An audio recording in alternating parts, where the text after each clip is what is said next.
Good morning. 8:30 na at nakapagwalis na, nakapagpawis na sa labas, gawa na ng mga dapat gawin.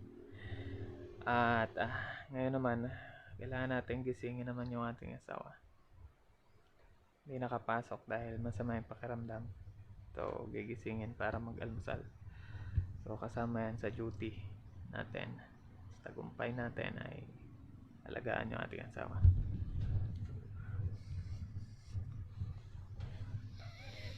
Morning. Masama pakiramdam. Hindi nakapasok dahil kagabi pa o nung isang araw pa sinisipon at walang panlasa. Ngayon, Monday hindi nakapasok. Gising na, kaya na tayo. Ready na yung almusal.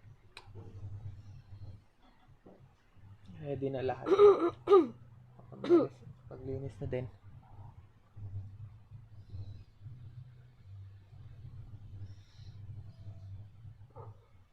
Yan na.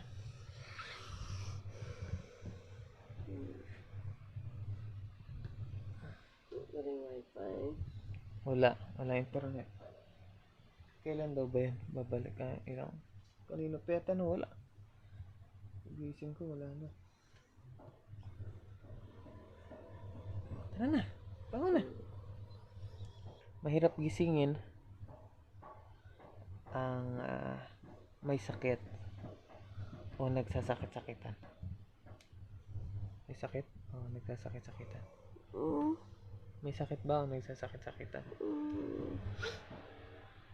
May sakit yata talaga kasi hindi gumigising na maaga. So kakain na kami. Tapos mamaya ay papasok din yata siya pagkaya tanghali. So sana maging healthy na ulit. Ha? Ano? Kaya na tayo.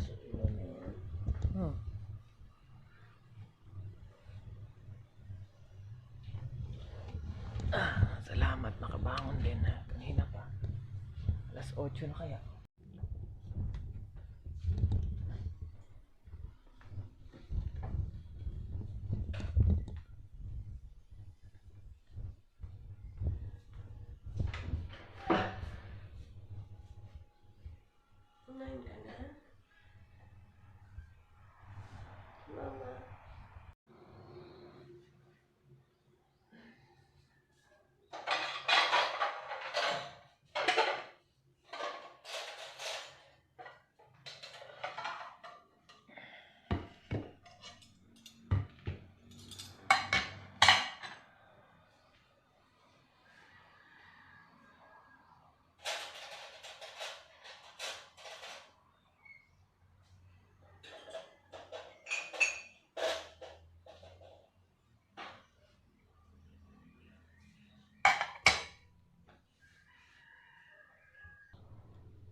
Tilapia to?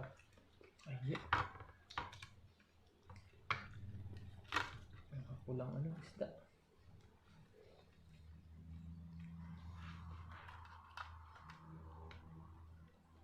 Paborito ni tatay na isda.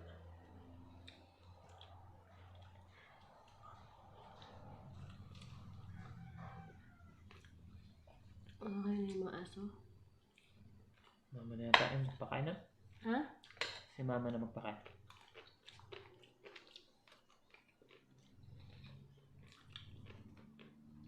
Ang sayang katatayan kaya Kuya Jo.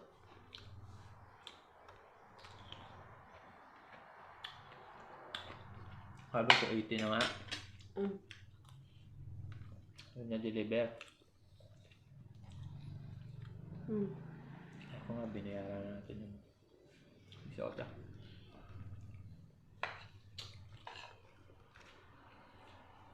Ang dami na. Nalista mo ba? Hindi.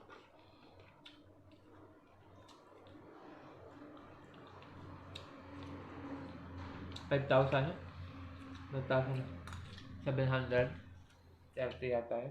Ay, 60.